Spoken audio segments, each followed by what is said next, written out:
সর্বশেষ যে লোকটা জান্নাতে যাবে তাকে আল্লাহ তাআলা জাহান্নামের আগুনে পোড়াতে পোড়াতে ছাই বানিয়ে ফেলবে। আল্লাহ বলবেন, জিব্রাইল যাও একটু দেখো, একটা মাত্র সেজদা দিয়েছে আমাকে, এরকম কাউরে পাওয়া যায় কিনা। বাটি চালান দিয়ে দেখো পাওয়া যায় কিনা।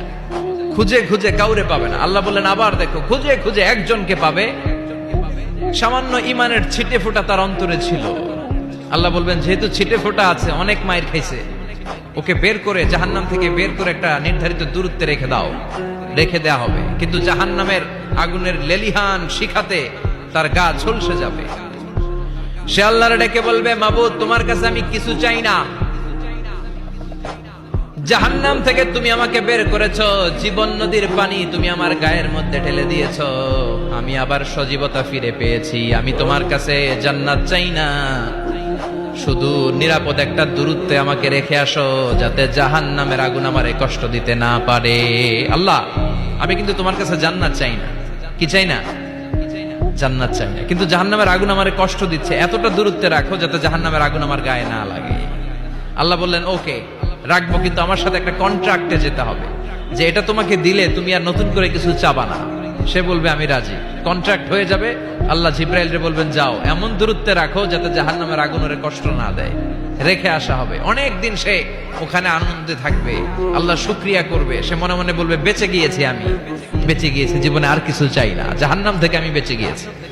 অনেকদিন থাকার পরে মনে মনে ভাববে বাইসা তো গেছি, কিন্তু নতুন করে একটু ট্রাই করে দেখি, জাহান্নামের সৌন্দর্যের দৃশ্য একটু চোখ দিয়ে অবলোকন করা যায় কিনা। সে আল্লাহরে ডেকে বলবে, আল্লাহ এন্দি সুয়াল, আমার একটা ফরিয়াদ আছে। কি ফরিয়াদ? আল্লাহ আগেই বলে রাখি আমি কিন্তু জান্নাতে যেতে চাই না। আল্লাহ বলবেন কি চাও? সে বলবে আল্লাহ তোমার জান্নাতটা তুমি কত সুন্দর করে বানিয়েছো, আমি একটা নজর শুধু দেখতে চাই। জান্নাতের দরজার সামনে নিয়ে যদি আমারে বসিয়ে রাখো, দ্যাটস ইনাফ, আর কিছু চাই না, শুধু জান্নাতের দরজার সামনে। আল্লাহ বললেন তুই না ওয়াদা করেছিস, তুই না চুক্তি করেছিস। সে বলবে আল্লাহ আমারে হতভাগা বানাইয়া তোমার কি লাভ? সুবহানাল্লাহ পড়েন। আমারে তুমি হতভাগা বানিও না। আল্লাহ বলে ঠিক আছে, আবার সিগনেচার কর যে জান্নাতের দরজার সামনে বসিয়ে দিলে আর কিছু চাবি না। সে সিগনেচার করে বলে আমি চাবো না। আল্লাহ বললেন জিব্রাইল বেচারারে ধরে জান্নাতের গেটের সামনে বসায় দে। এবার জান্নাতের গেটের সামনে বসে বসে জান্নাতের সৌন্দর্য দেখা শুরু করবে। সুবহানাল্লাহ। এমন সৌন্দর্য যেটা চোখ দিয়ে কেউ দেখে নাই, কান দিয়ে শোনে নাই, ওই সৌন্দর্য চোখে দেখে, কান দিয়ে আওয়াজ শুনে মাগার ভোগ করতে পারে না। অন্তরে জ্বালা আছে না নাই? এয়ার কন্ডিশনের রুমে ঢুকতে না পারলেও, এয়ার কন্ডিশনের রুমের দরজার বাইরে দাঁড়ালো, এয়ার কন্ডিশনের রুমের একটা ঠান্ডা বাতাস গায়ে লাগে না? কথা বলেন তো। ও যখন জান্নাতের দরজার সামনে দাঁড়াবে, ওর গায়েও এরকম জান্নাতের ঠান্ডা বাতাসের হিমেল ছোঁয়া গাটাকে শীতল করে দিবে। ওই শীতল হয়ে যাওয়ার পরে আর তো সহ্য হবে না, আবার আল্লাহরে ডাকবে, মনে মনে ভাববে আর একটু ট্রাই করি না, দোষ কি, আস্তে আস্তে অনেক দূর তো আগাইছি। সুবহানাল্লাহ কইবেন না? এবার আল্লাহরে বলবে আল্লাহ ইনদি সুয়াল, আল্লাহ তুমি যদি কোনো বিষয়ে নতুন করে ডিসিশন নাও, তোমারে জিজ্ঞেস করার মতো কি কেউ আছে? আল্লাহ বলেন না, আমি তো সব রাজার বড় রাজা, মহারাজা, আমার উপরে তো কারো কথা চলে না। ওই হতভাগা লোকটা বলবে আল্লাহ এত সুন্দর জান্নাত তুমি বানালাম, চোখ দিয়ে সৌন্দর্য দেখি, কান দিয়ে আওয়াজগুলো শুনি, হুর আর গেলমান হেঁটে বেড়ায়, এত সুন্দর জান্নাত চোখ দিয়ে দেখি, ঢুকতে পারি না, আমারে কষ্ট দিয়ে তোমার কি লাভ? ও আল্লাহ আমারে তুমি মাফ করে দাও, জান্নাতের চিপার মধ্যে এক কর্নারে তুমি একটু আমারে জায়গা করে দাও।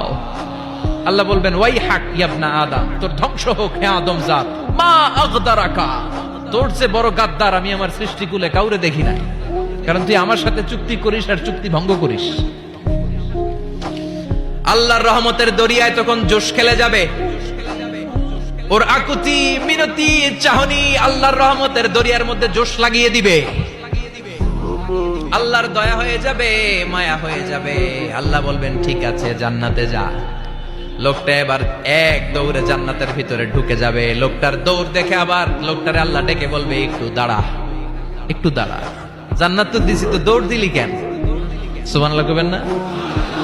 লোকটি বলবে আল্লাহ প্ল্যান তো আমি কম করি নাই, এত চেষ্টার ফলে আমি আসতে পারছি, আবার যদি তুমি বাইর করে দাও, এই জন্য এক দৌড়ে এমন চিপার মধ্যে লুকামো যাতে তুমি আমার না দেখো। আবার আল্লাহর রহমতের দরিয়ায় জোশ খেলে যাবে, আল্লাহ কাছে ডাকবে, কাছে আয়, ও গোলাম তোর কি মনে চায় আমারে বল, আজকে তুই চাইতে থাক, আমি দিতে দিতে তোর মনের সব আশা পূরণ করে দেব।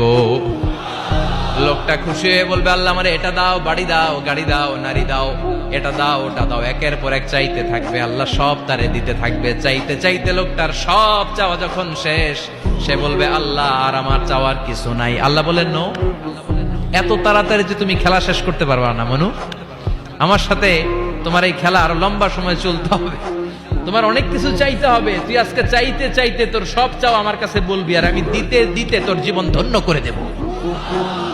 সে আবার চাইতে শুরু করবে, আল্লাহ এটা দাও, ওটা দাও, ওটা দাও, আল্লাহ দিতে দিতে সব দিবে। এরপরে বলবে, আল্লাহ মাফও চাই, দোয়াও চাই, আর চাওয়ার কিছু নাই। আল্লাহ বলবেন, তাই ঠিক আছে, তোরে আমি জান্নাতে ঢুকাই দিলাম, তবে মনে রাখিস তোর জান্নাতটা হবে সবচেয়ে ছোট জান্নাত, আর তোর জান্নাতটা হবে এই পৃথিবীর 10 গুণ। চিল্লা এখন সুবহানাল্লাহ।